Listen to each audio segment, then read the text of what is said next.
É difícil afirmar com segurança qual é a origem do fole. A origem deve ser quase paleolítica. Eu acho que o fole já existe há muito mais tempo do que a cultura europeia. Mas na Europa ele surge como couros de animais esfolados por inteiro. Quer dizer, eles conseguiam tirar a pele do animal sem rasgar o couro no meio. Depois eles costuravam as pontas e deixavam uma ou duas entradas por uma pata ou pela cabeça, onde eles introduziam então um tubo de bambu e tinha ali uma saída que era geralmente uma palheta simples, com alguns furos. Então eles tocavam, alguns emitiam só uma nota, era um bordão que soava o tempo inteiro, uma nota longa ou duas. Esses são os foles mais antigos, são os ancestrais da gaita de fole. O teclado foi introduzido a partir de princípios do órgão, mas existia também um outro instrumento paralelo que não deixava de ser um órgão, que era o regal. O regal era a mesma coisa, só que de palheta simples. Em vez de flautas, com fatura de flauta, como de flauta doce, era uma palheta simples, como é a palheta de um clarinete. Então ele tinha um timbre que faz lembrar muito mais, no caso, um acordeon tal. Era uma coisa muito mais próxima. Então eu acho que esse seria um bom avô para esses instrumentos, para essas sanfonas, essas gaitas de ponto.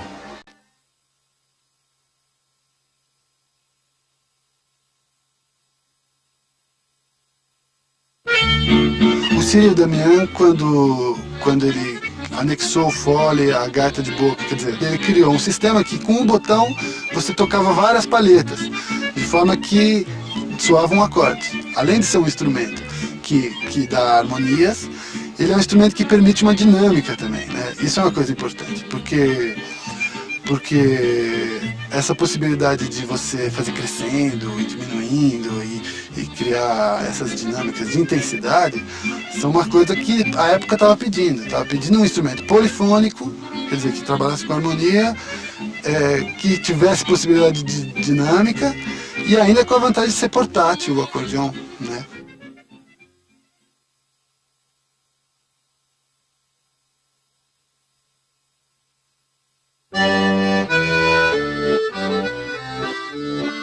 Em 1863, um austríaco, passando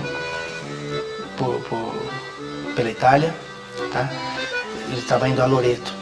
Ele pediu pousada na casa de um camponês chamado Paulo Soprani. E ele carregava o que os italianos chamavam de pacco sonoro, tá? Uma caixinha sonora. O Paulo Soprani ficou tão encantado que ele pediu esse instrumento ao austríaco. O austríaco deu de presente para ele. Aí o que o Paulo Soprani fez? Ele era um gênio.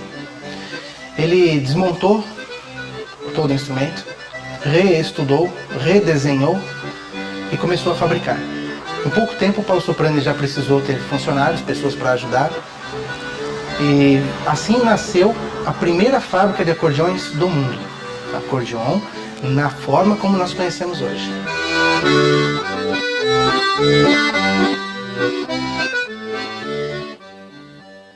Um mesmo acordeon, esteticamente, os mesmos detalhes, o mesmo instrumento, apresentam tantas versões, tantas variações, né, de timbre.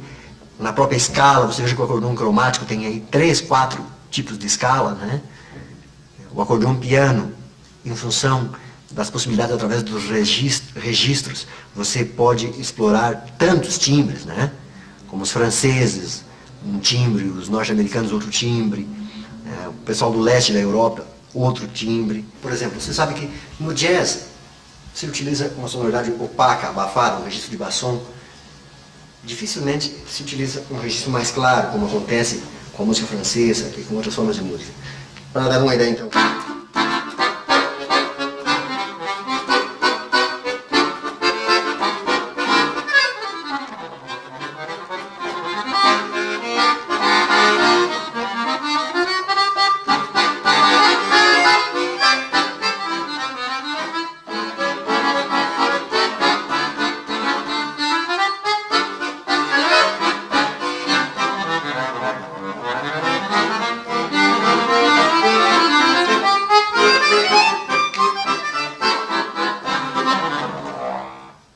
lá no país onde eu moro, ele é conhecido pela ciarmônica. Quer dizer, ciarmônica é uma coisa que puxa, ciarmônica pela harmonia.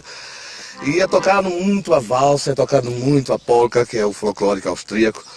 Por exemplo, como essa valsa das montanhas cobertas de neve.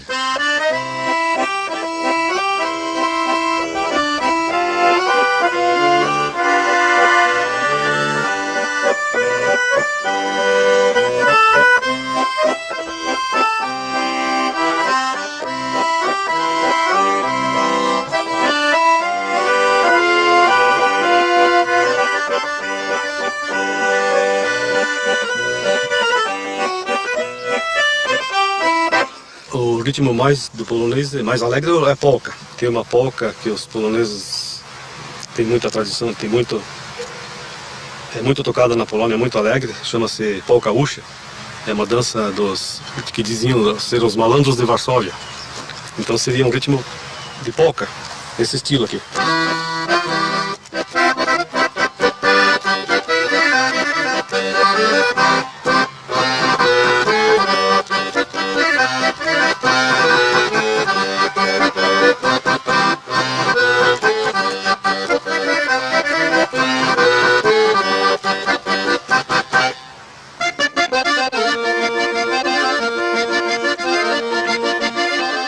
Roupak é uma música ucraniana que vem do interior, né?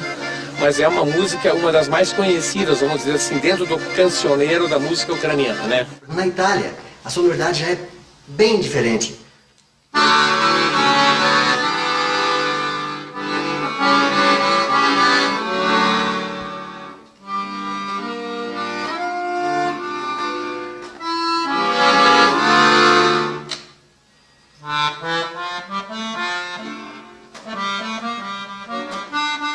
Você observa que o som é mais opaco, existe menos preocupação com essa coisa brilhante do som musette francês, né? Sonoridades como La Vie en Rose, por exemplo.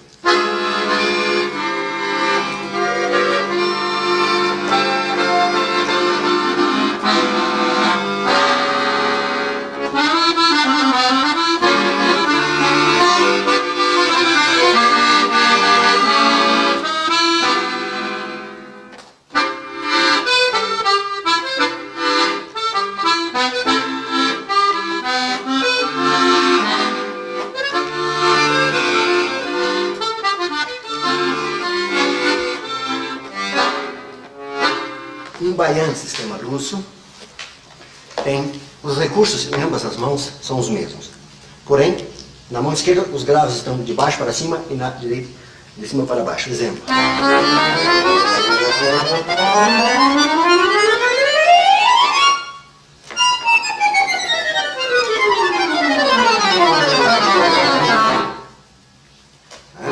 O que nos permite um aproveitamento do instrumento em algumas coisas polifônicas, uma fuga, por exemplo.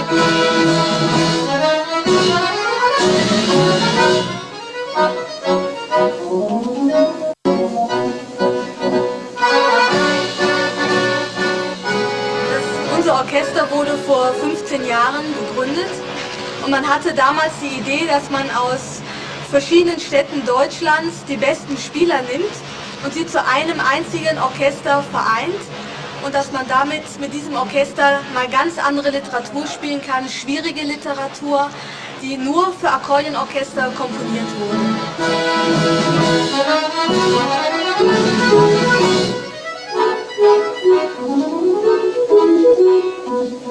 Na Argentina, nós temos um cordelista a quem nós tratamos carinhosamente de Raulito Barbosa, ou seja, Raul Barbosa, hoje radicado em Paris, na França, que tem dado a mais alta contribuição à música que se faz para acordeon, uma vez que ele parte do folclore e se desenvolve com seus instrumentos de uma maneira incrível, de uma maneira fantástica. Uma das obras mais importantes de Raul Barbosa se chama El Trem Expresso, onde ele nos dá uma ideia de um trem partindo e chegando numa estação.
Pero lo más parecido que hay al chamamé, que es como una religión el chamamé. Es una manera de sentir, de pensar, es un modo de vida, es la razón de vivir de algunos. No solo el que toca, sino que el que escucha, que a veces el que escucha, baila, el chamamé te cambia la vida.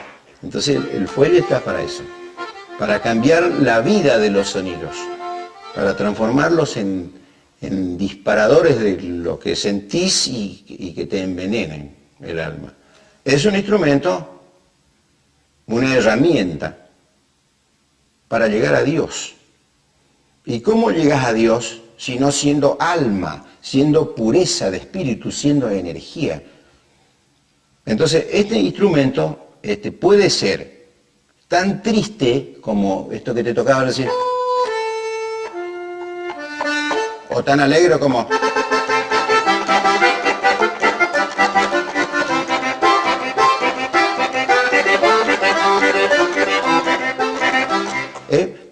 jubiloso o muy triste.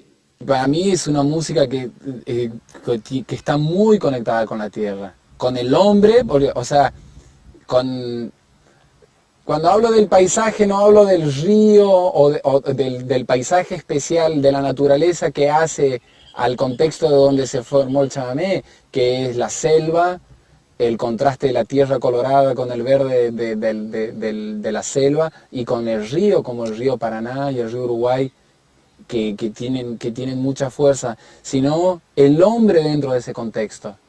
El hombre, el inmigrante en un contexto diferente, conviviendo con la gente del lugar, las costumbres diferentes, esos choques culturales, todo eso se ve reflejado en la fuerza que tiene el chamamé. Esa cosa gutural que se escucha, gutural, ese sonido nasal que tiene el acordeón cuando toca chamamé, cuando hace...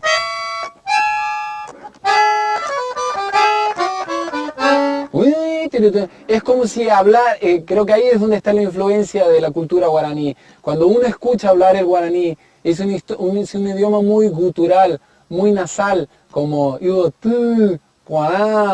pero también hay que verlo al chamamé como producto de la mixtura y de la colonia. Es una música que es producto de la colonia y producto de la mezcla de los españoles con los embuyá, con los inmigrantes alemanes, italianos, ucranianos. Pero ¿por qué tiene tanta fuerza? Porque es una mixtura y es una mezcla que se viene cocinando hace 300 años, que tiene una consistencia y es muy fuerte, que hoy la conocemos como chamamé, como es una música de las más movilizadoras de la música popular argentina.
Es un sentimiento que se ejecuta y que se baila. Esto es lo importante del tango, bailarlo como toda música.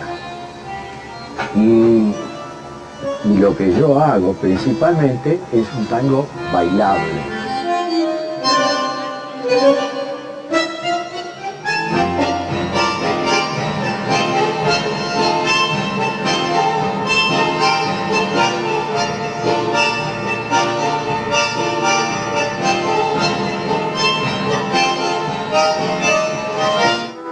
Yo realmente considero que el tango sin bandoneón es muy lindo porque hay quien los hace. Pero acá lo importante de todo esto es el bandoneón.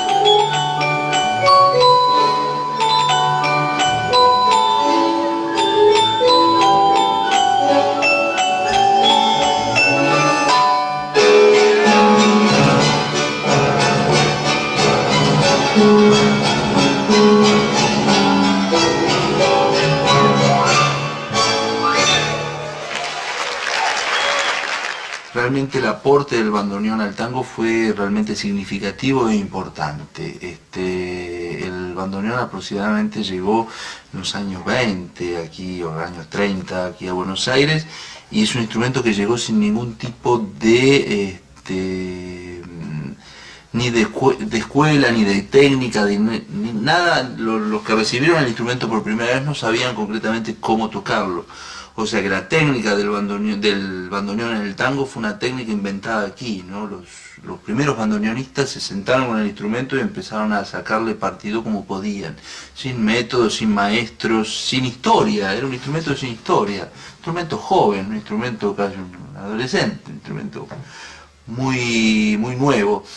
Y suponiendo que esto empezó en los años 20, a 80 años han llegado a un dominio de la técnica casi perfecto, ¿no? El tango musicalmente ha ido evolucionando gracias, obviamente, a los músicos que compusieron nuevas obras, a los músicos que lo tocaron de otra forma, porque si vamos al año 20, un tango como este se tocaría...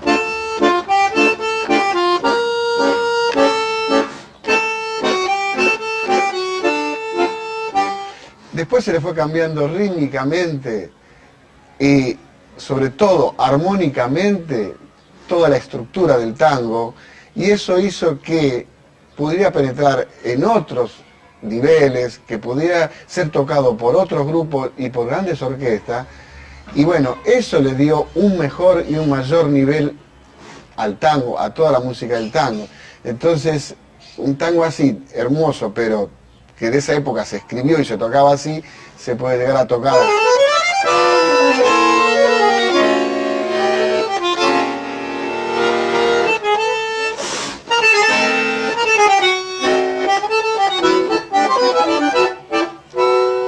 un tango más bailable. La gente iba a los clubes a bailar y se procuraba ejecutar para que la gente pudiera bailar. En un momento, no sé en qué tiempo, a partir del 60 aproximadamente, se empezó a tocar para que escucharan. Entre los precursores estuvo Astor Piazzolla, tocaba música para que viniera la gente a escuchar. Piazzolla começa por revolucionar o tango, né? E aí revoluciona o bandoneon, revoluciona toda a escrita pianística para tango, violinística, altera tudo que até então se conhecia, né? Toda a maneira de arranjar e tal. E eu acho que nem Piazzolla teria se deu conta de que estaria dando uma alta contribuição para esse instrumento acordeon, em função da semelhança timbrística, digamos, dos instrumentos, do bandoneon e do acordeon, e do ponto de partida de Piazzolla. Você observe que o fato de Piazzolla partir do tango possibilitou, né, um entendimento melhor entre a música que se faz com o acordeon no mundo inteiro, o que teve como ponto de partida a Europa. Então, deu para sentir as possibilidades de fazer também com o acordeon coisas assim.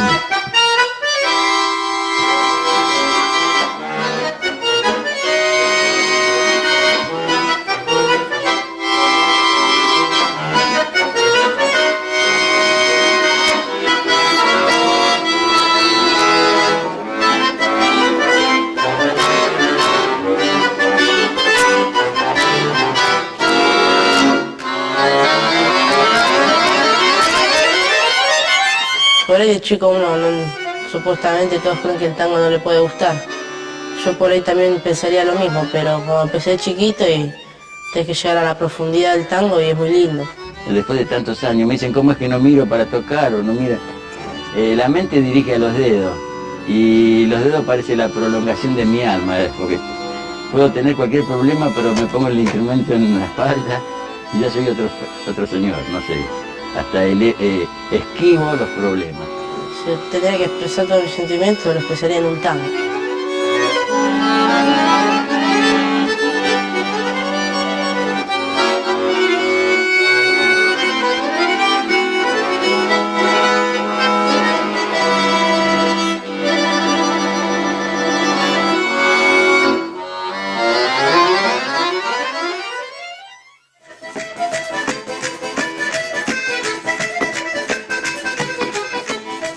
A principal fonte da entrada dos acordeões no Brasil foram os imigrantes.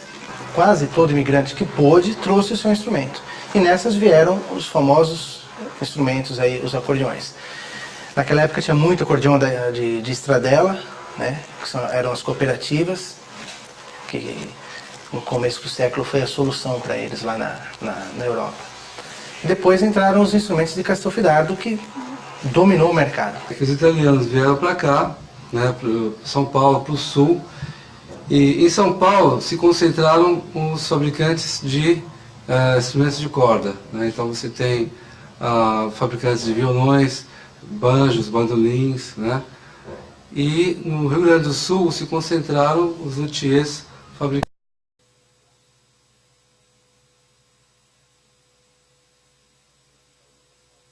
A grande maioria das fábricas, né, de acordeões fecharam por razões diversas. Um pouco se deve à modernidade de instrumentos de cordas que surgiu lá pelos anos 60, década de 60, 70, né? Com a renovação, a juventude, instrumentos mais barulhentos, mais volumosos, com a multiplicação do som, né? Com a facilidade da execução. Isto causou a dificuldade financeira das fábricas, das indústrias. As fábricas foi se deteriorando, né? Porque a Toda Esquina, por exemplo, era uma das melhores fábricas que tinha no Brasil. Ela pegou fogo, dali eles não se interessaram mais em reativar. E foi indo assim. Outras porque não tinha comércio, que muito ruim, né? Fabricação, não tinha aceitação, foi se acabando.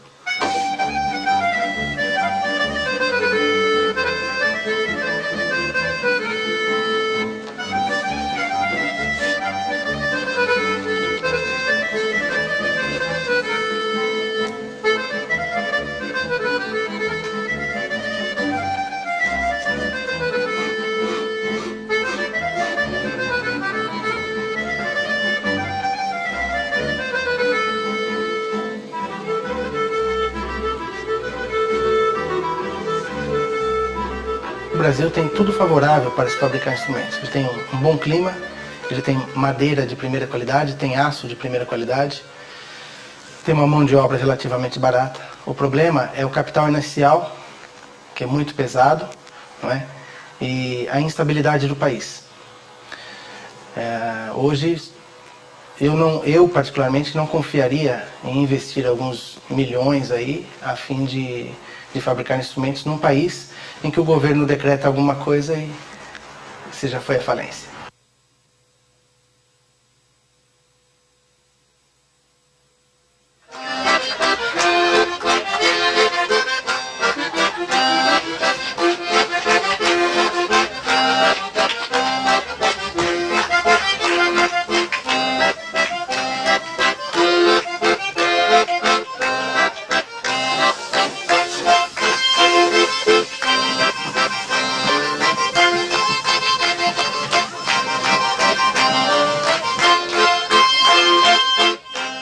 La fisarmonica dall'Italia è un strumento tantissimo conosciuto, come quando a Rio Grande do Sul che si chiama gaita, no? Perché nelle feste dell'Italia anima le feste popolari, quando a Rio Grande anche di rodei, le feste di San Giovanni, casamenti. La musica del Rio Grande do Sul, i ritmi, quasi che tutti sono stati portati dall'Italia, che ancora i balli folclorici che balla il quattro passos. Questo è un ballo tipico italiano adattato alla cultura e ai costumi del Rio Grande do Sul. Campagnola bella, sei la reginella, negli occhi tuoi c'è il sole, c'è il colore delle viole, delle valli, tutti in fiore. A música não é nossa, eu acho que nada é nosso, mas ela tem a nossa cor, né? Por exemplo, as notas caíram aqui e ela pegou a cor da região.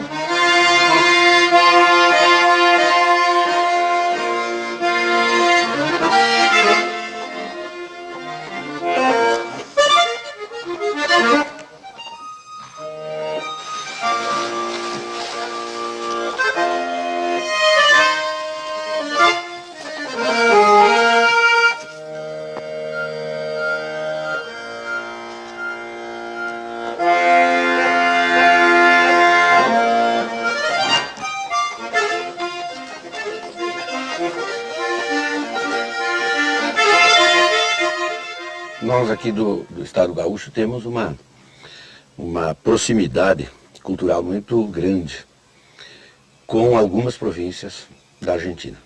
Quem canta um tiro de laço, quem canta uma doma, uma gineteada de um lado do país, automaticamente está cantando quase igual do outro lado, porque essa cultura é parecida. Se fala de uma bombacha, de uma bota, de um lenço no pescoço, de uma pilcha do lado correntino, aqui no Rio Grande do Sul, ao tocarmos nesse assunto, cantando, ilustrando isso durante um canto, ou tocando, também vai ter proximidade, porque usamos os mesmos tipos de elementos.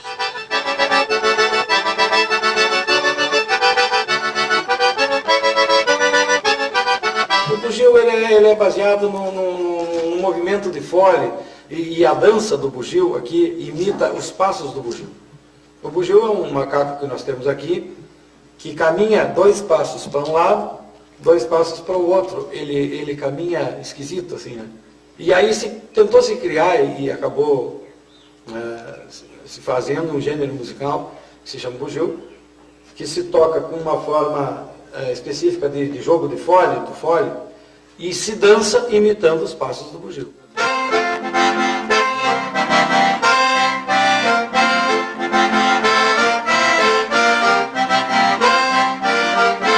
Se você não fizer esse jogo, não é bugio. Esse ritmo é uma rancheira.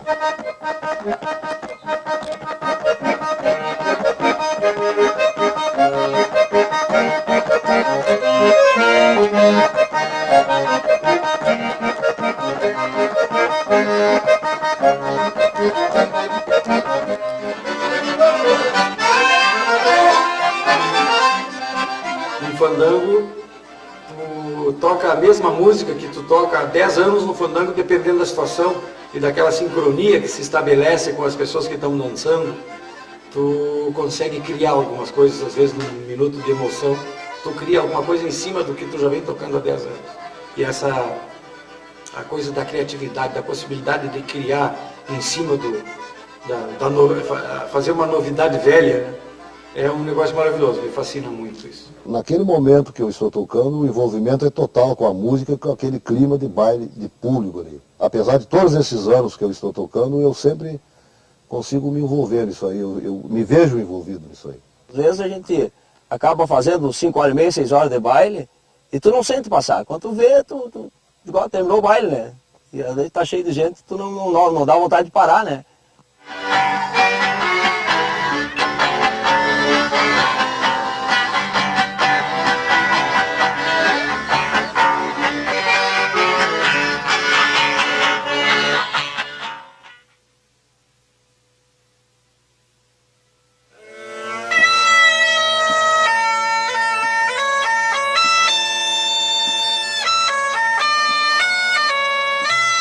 A gaita é um instrumento que se utiliza do fole desde os períodos mais remotos da história da humanidade, né? Tem relatos bíblicos, né? Em uma série de escavações foram encontrados vestígios, né? Ou melhor, estátuas com o gaiteiro, né? Aquela pessoa que toca, o tricularius, como chamam os romanos, né? Os antigos habitantes do Império Romano, né? Então a gaita, ela surgiu como um instrumento eminentemente que se utilizou do fole para o provimento do ar, né, que vai vibrar suas palhetas.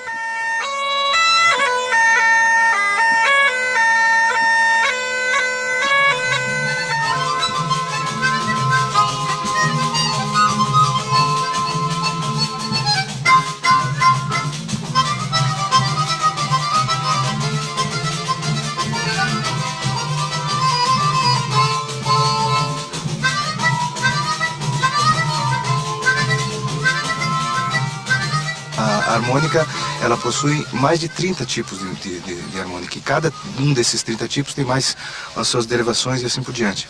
A gaita, né, o realejo, a harmônica é como se fosse um acordeão miniatura.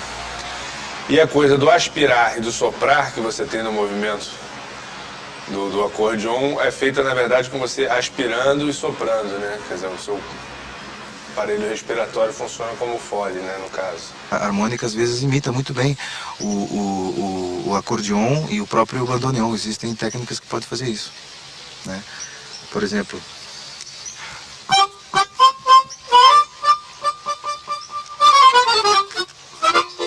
esse bobo, eu acho que muita gente que começou a tocar baião na gaita de boca, na verdade não tinha grana de repente para comprar um 8 baixos, comprar um acordeon maior, e tinha uma gaitinha ali e falou, poxa, deixa eu tentar ver o que eu consigo fazer aqui, né? O Tavares, eu acho que é o cara que eu vi que foi mais longe nessa coisa de tocar se acompanhando, de ser uma banda com um cara só, né? A gaita, ela é prima da sanfona?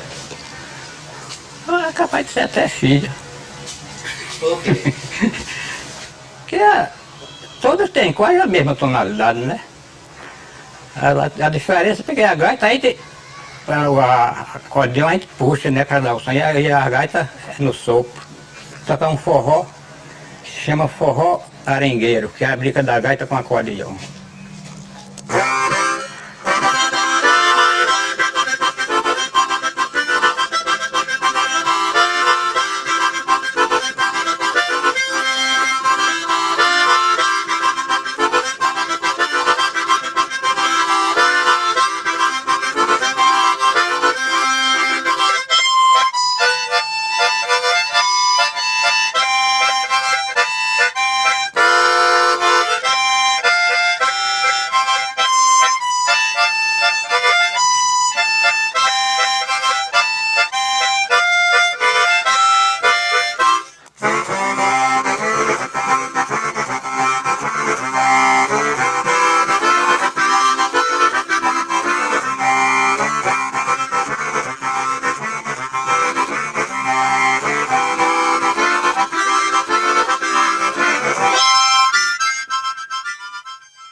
Tá valendo?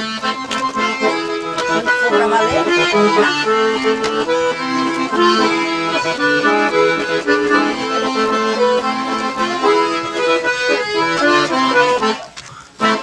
Quando vim cantou um rei pra ver você.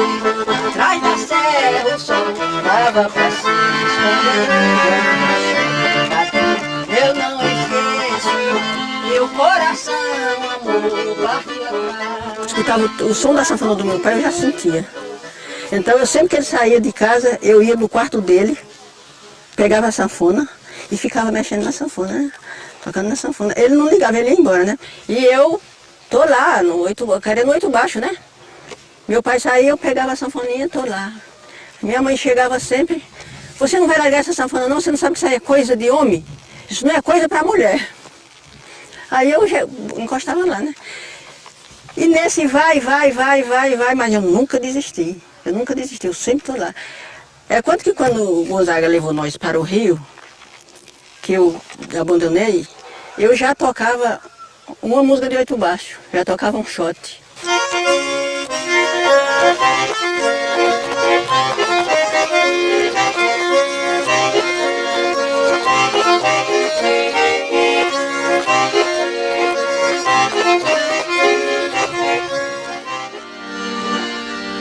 Bota pó, Vitalina, tira pó, que moça velha não sai mais do caritó.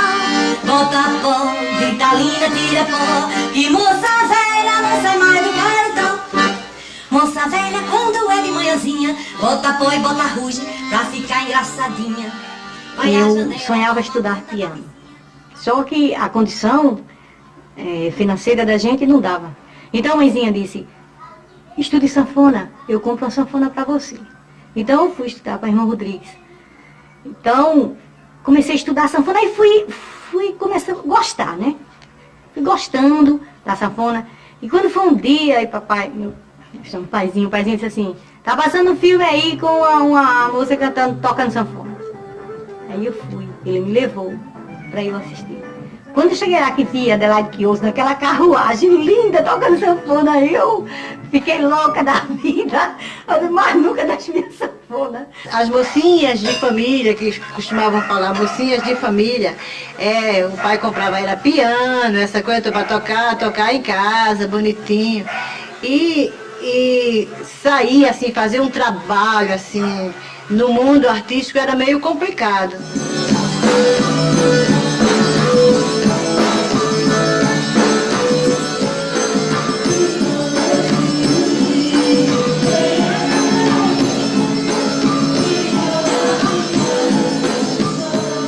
Que é um espaço assim totalmente masculino, principalmente que assim eu sou pioneira aqui em Pernambuco, né, mulher tocando forró, então eu senti assim uma certa, vamos dizer assim, a turma meio sem querer deixar eu invadir esse espaço, mas nada que viesse a prejudicar o meu trabalho, não, entendeu? Um pouquinho assim de visão de espaço realmente. Não é mais tempo de Vitalina, não é mais tempo de caritó. Hoje a mulher leva a vida diferente, se quiser ela pode andar só. Esse negócio de ficar lá na janela, depois de botar o pó. Hoje a mulher se arruma direitinho, sai devagarzinho, só chega de manhã.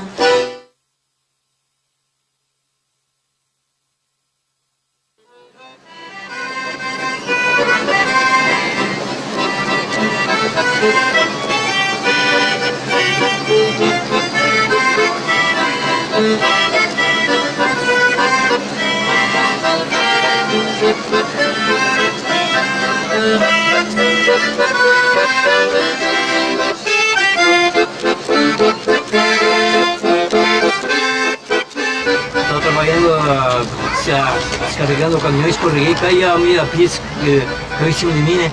Em cima de outros foram acudir, outros morreram na hora e eu não. Aí eu me dei um meningite, fiquei 1 ano internado no hospital nas clínicas de Curitiba aí.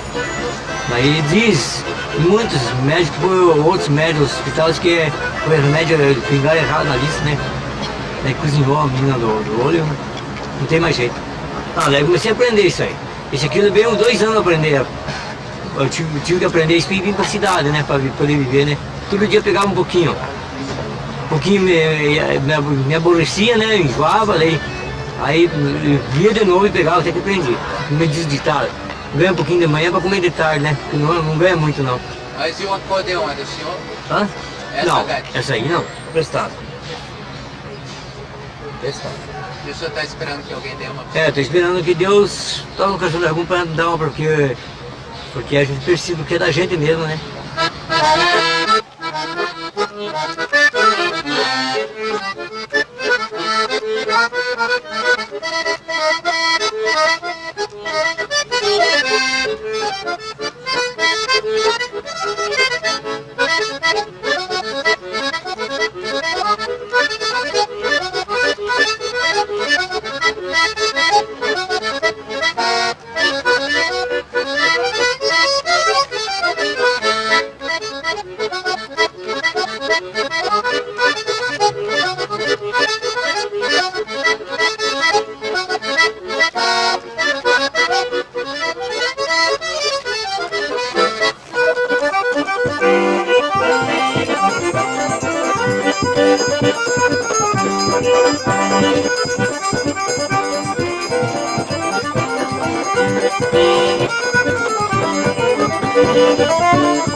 Eu comecei a caçar com espingarda, dessas que chama soca, tempero.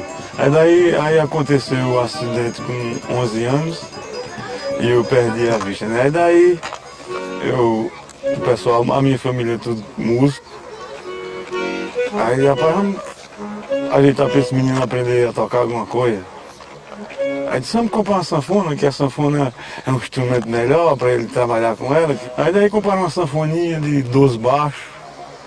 Eu fui começando por ali e tal, aí até que consegui fazer alguma coisa, tocar uns casamentozinhos, uns aniversários, e dali começou, né? Rapaz, o Segue do Piado ficou porque tinha um comunicador aqui na Rádio Meridional, aqui em Garanhuns, e a gente começava a tocar um piadinho na sanfona, e aí ele disse, não, o seu nome não é João, filho, vai ser o Segue do Piado. Aí a gente tocava assim o piado, ó.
Eu, quando não tinha esse problema, que eu via bem as coisas, a sensação é diferente, é outra. E agora eu com o meu problema, estou tocando assim, estou vendo o pessoal gritando, o pessoal aplaudindo, e a gente sem ver nada daquilo ali. A gente está tocando ali, tá certo, eu estou animado, eu nunca fiquei triste tocando, mas por dentro de mim, eu sinto aquela falta, certo? Sinto aquela falta. Muitas vezes, já aconteceu muitas vezes de eu tocar e no meio do show eu chorar, porque eu queria ver o povo que estava na minha frente, me aplaudindo. O povo diz, muita gente, milhares de gente já me disse, Arlindo, depois que você ficou doente, você está tocando mais. Já me falaram isso, muita gente. E até meus colegas, os músicos, Arlindo, depois que você ficou doente, você está tocando melhor. Só que eu queria tocar mais ruim, vendo.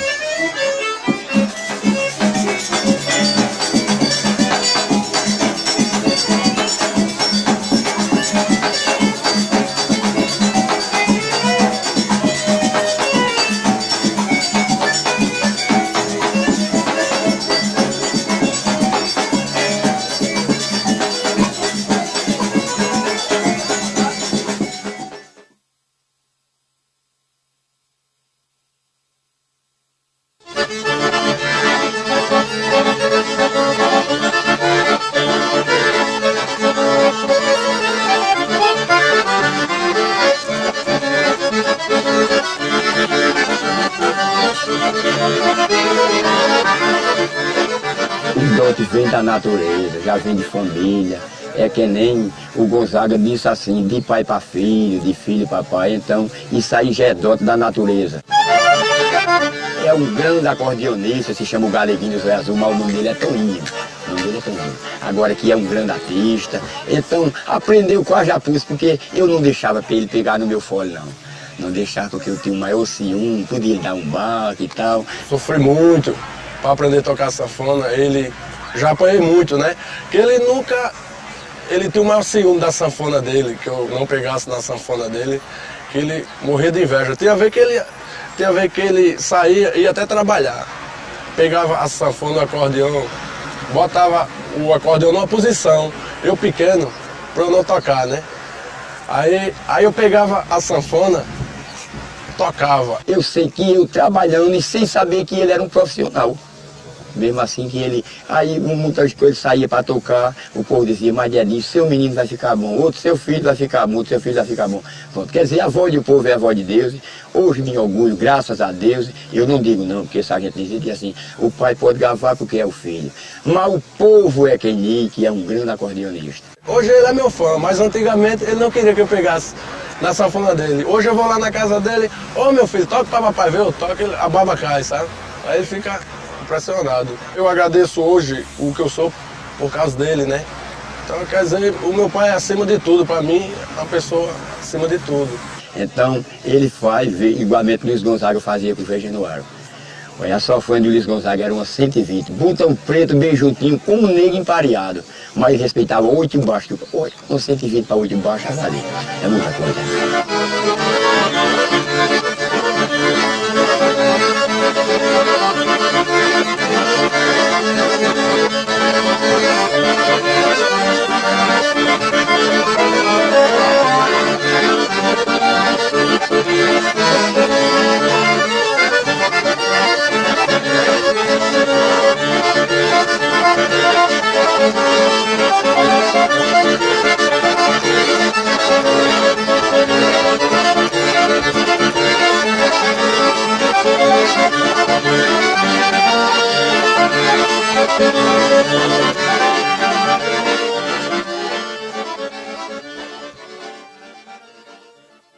Belarmino e Gabriela viajaram pelo sul todinho e eu sempre acompanhando desde de menino, cresci nas excursões que eles faziam. E de hotel em hotel, o meu berço sempre foi o estojo do acordeão. Eu me lembro que meu pai tinha um acordeão grande, mais ou menos como esse, e eu não tinha nem tamanho para calçar o acordeão. Então eu ficava com o acordeão no pé da cama, a minha irmã puxava de um lado e eu tocava do lado de cá, porque tinha que ser em dois, a 4 mãos.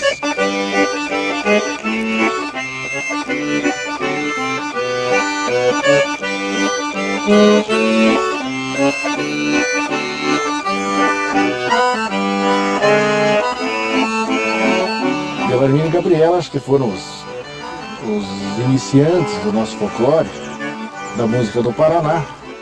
E os primeiros também a divulgar a nossa música paranaense em outros estados, principalmente Rio e São Paulo.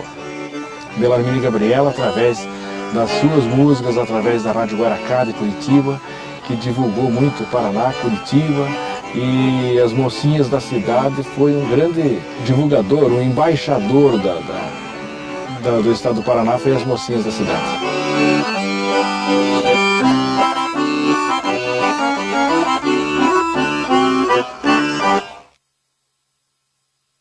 Cachoeirinha no forró. E meu menino, o Pereirinha, me acompanha.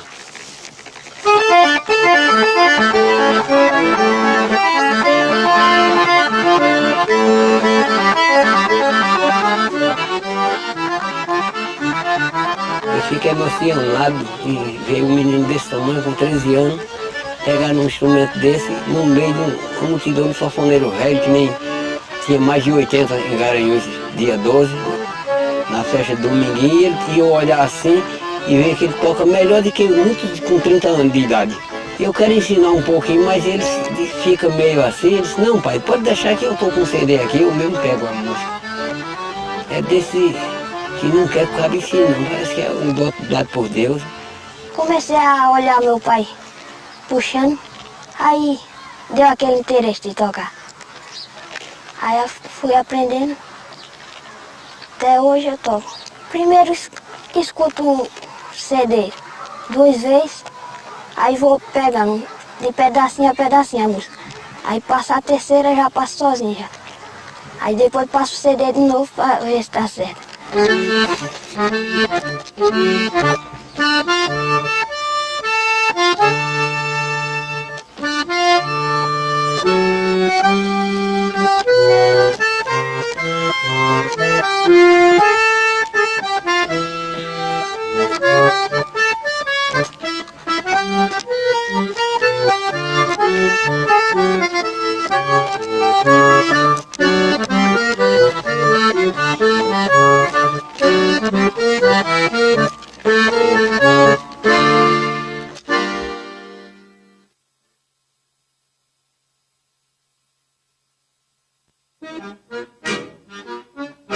Nasceu este sanfoneiro lá na terra de Nabuco, glória do país inteiro, ainda mais do Pernambuco.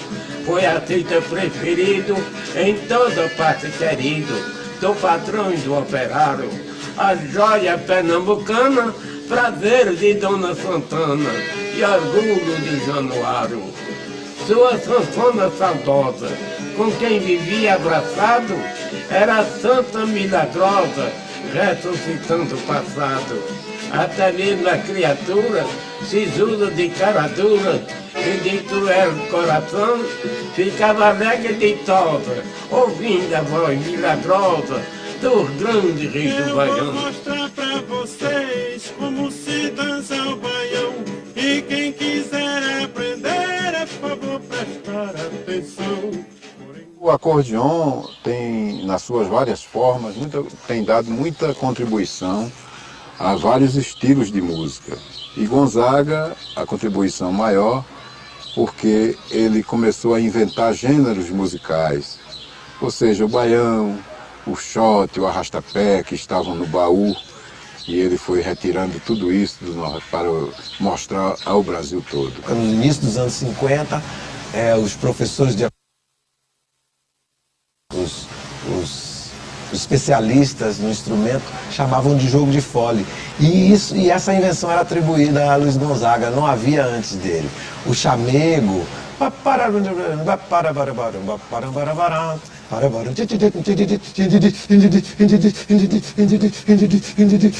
essa coisa que tinha, que você que fazer isso simplesmente nos teclados dava, mas dava com um certo sentido de dureza, uma certa coisa. Com o jogo de fole, dava o sentido fluente da respiração, dava esse sentido voluptuoso e ao mesmo tempo envolvente que o jogo de fole é que deu. É uma técnica gonzaguiana da música nordestina, uma contribuição extraordinária do acordeão de seus instrumentistas. Evidentemente isso foi depois de Gonzaga, isso foi desenvolvido às raias da perfeição. Eu considero que o Gonzagão foi o trator que abriu a estrada para todo sanfoneiro caminhar e ganhar o pão de cada dia, então eu tenho que sempre falar nele. O Gonzaga fazia o seguinte, ele dava muitas sanfonas. Por aí onde ele viajava, tinha pessoas que queriam vender sanfona, ele comprava. Ele comprava essa sanfona já pensando em dar a algum sanfoneiro que não tinha sanfona. Rapaz, não existisse Luiz Gonzaga. Eu tenho a impressão assim, que o forró não estava como está não. Porque você vê que todo mundo que faz um grupo, que faz um trio, que faz um conjunto de forró, a primeira coisa que ele faz é botar o nome de Luiz Gonzaga de frente. Pode prestar atenção a isso. Até as músicas que eles estão gravando agora de forró, sempre ele bota Luiz Gonzaga. Sempre bota uma coisinha para lembrar Gonzaga. O Luiz Gonzaga foi primeiro, sem segundo, uma criação que Deus criou, fez ele não fez outro. Não cria mais porque não tem jeito. Todo sanfoneiro, todo, tem que respeitar o Luiz Gonzaga. Porque se hoje vir um camarada dos Estados Unidos, ele pergunta, olha, tu toca negócio de Luiz Gonzaga? Pronto, já tá certo, já é sanfoneiro. Tô com asa branca, já é sanfoneiro.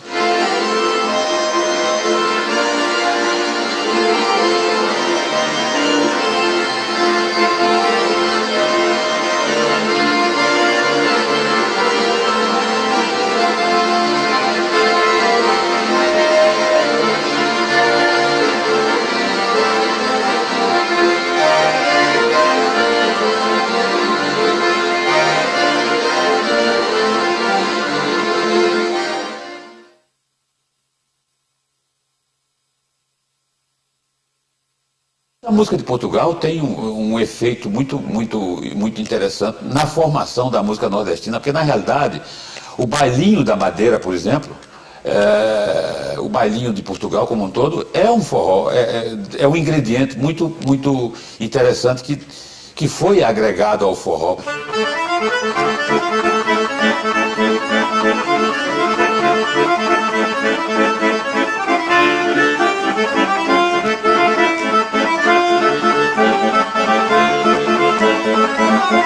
Pronto, tem diferença de forró e é um bailinho de Portugal isso aí. O sotaque da música nordestina é diferente do sotaque do sul. O samba sai do Rio de Janeiro, quando chega lá no Nordeste, nós já tocamos completamente diferente. Quer ver um exemplo engraçado? Eu aprendi uma música de Glenn Miller chamada In the Mood, que era naquele tempo o swing, no auge da guerra, o swing proliferou por aí e às vezes eu saía tocando.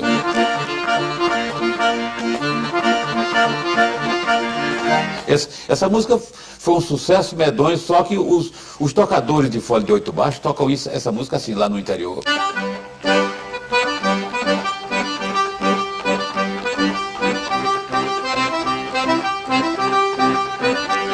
Quer dizer, as pessoas pegam as músicas e transformam tudo em forró.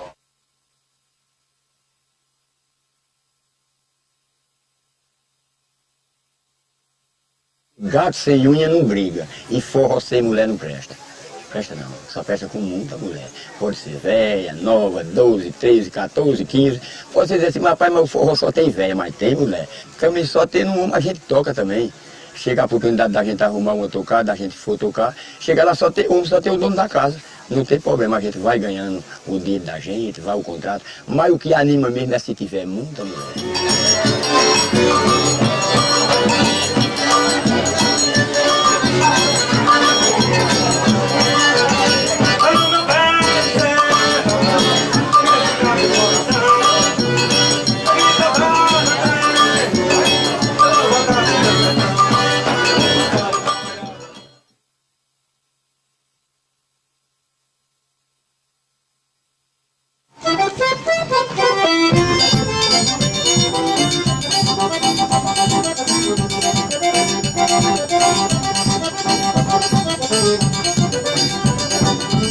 Quem nunca foi já ouviu falar, se você for vai voltar. Quem já foi volta sempre lá pra dançar forró numa raia. Italiana aqui do São João, a imagem tão enfeitada. Já tem vídeo perdido na feira, até de pé molhada. O Tio Nordestino tinha um pacto, nós fizemos um pacto. Quando nós começamos a nossa carreira, quem Deus levasse primeiro segurava a peteca, ele carregava a cruz. Então, eu fiquei por último, né? Então, eu conversei com o Luiz Mário, a gente não pode deixar o Tio Nordestino morrer. Se seu pai, fizemos esse pacto, eu, Cobrinha e seu pai, você como filho mais velho do Lindu, você já sabe cantar o repertório do teu pai e vamos segurar a peteca, meu irmão. Já passamos por lambada, já passamos por rock, já passamos por uma série de ritmos e a gente nunca pulou fora, não. Nós estamos sempre fiel à música que o senhor Luiz Gonzaga nos ensinou, quer dizer, o forró. E você precisa dançar forró, até pra mais de 15 palhações. A dança termina de manhã, bigode, tanó e gogó. Por isso que Caruaru é a capital do forró. O forró hoje está com essa aceitação porque foi abraçado por essa turma jovem, os estudantes. Mas antigamente tinha esses problemas de você, o pessoal, mesmo que goste, ficar como quem tem vergonha de ter uma discoteca em casa e está passando para um convidado uma música de Jackson Pandeiro, de Luiz Gonzaga, do Ari Lobo, Marinês.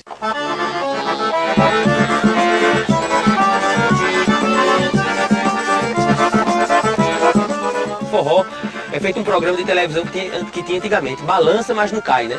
Tem seus altos e seus baixos, mas nunca ele é esquecido, porque ele tem uma essência muito forte e ele representa muito bem a verdade de um povo, né? Então não é como um certo modismo de determinado ritmo que vem e vai, e simplesmente você esquece, se lembra daquele negócio que tem, me lembro. O forró não morre.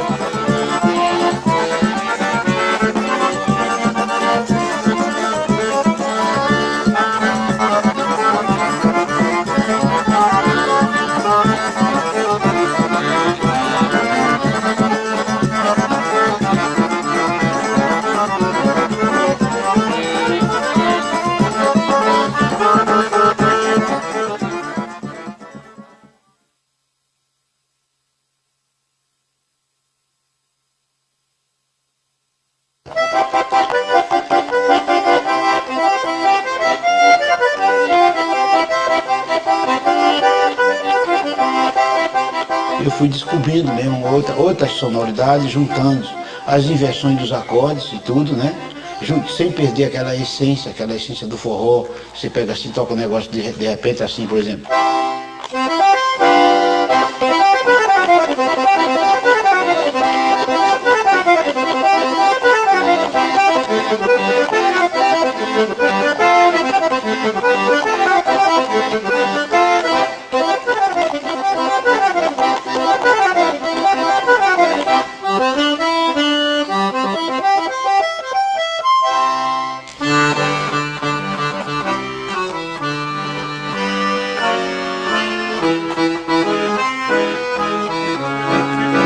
Eu considero a sanfona uma parte do meu corpo. Agora, só que o violão também é um instrumento interativo, quer dizer, quem toca violão está abraçado com ele. Mas com a sanfona é diferente, que além de abraçado, você está gerando a energia do instrumento através do fole, você está completamente integrado ao instrumento. Se você não souber respirar com o instrumento, você não chega a lugar nenhum. O fole é o coração do acordeão, né? É onde o sanfoneiro se expressa. É tanto que os instrumentos, os teclados, né, eletrônicos aí, né, se diz que ele não tem sangue. Por que não tem sangue? Porque ele não tem o fole. Tudo que eu faço hoje tem muito a ver com o oito baixo. Quer dizer, a influência dele, aquilo que ele deixa na cabeça da gente. Em termos rítmicos também, melódicos. Eu posso tocar percussão com esse instrumento aqui, eu posso acompanhar uma pessoa tocando um instrumento igual a esse, uma pessoa tocando, vamos dizer, um piano, eu posso acompanhar com esse instrumento, com ele fechado. Quer dizer, com ele fechado eu posso transformá-lo, por exemplo, num instrumento de percussão. Olha que lindo som tem, os botões, ó. Aí você faz. Todo forró com ele.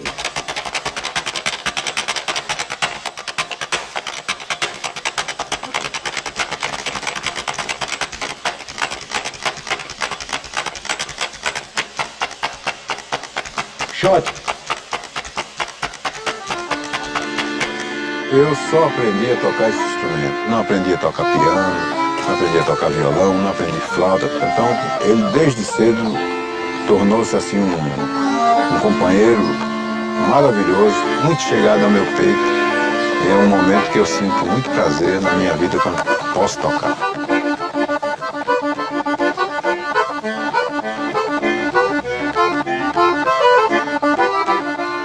Você pensa no Nordeste, você pensa em forró, você pensa em sanfona, né?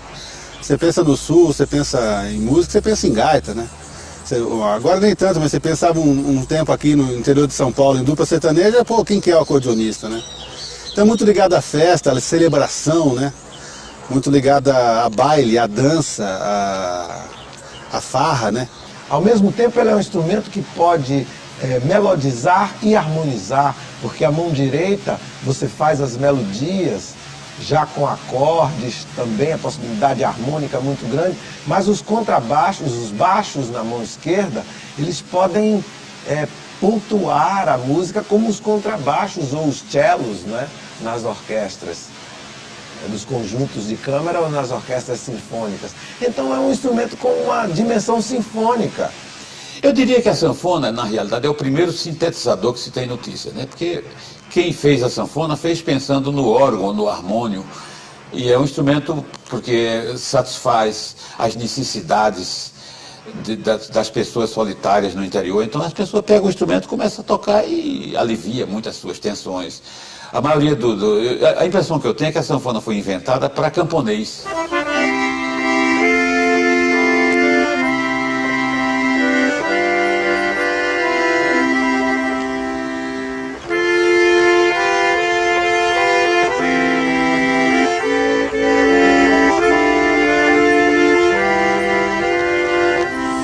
Não dá pra você não tocar isso e não imaginar no meio do mato, num pôr de sol, né? Numa tarde, depois de você ter trabalhado o dia todo na roça, já vem, é um timbre meio fotográfico, né? Tudo isso dá ao instrumento uma capacidade incrível. Mas o que eu acho mesmo é que o que seduz mesmo é o fanhozinho, sabe?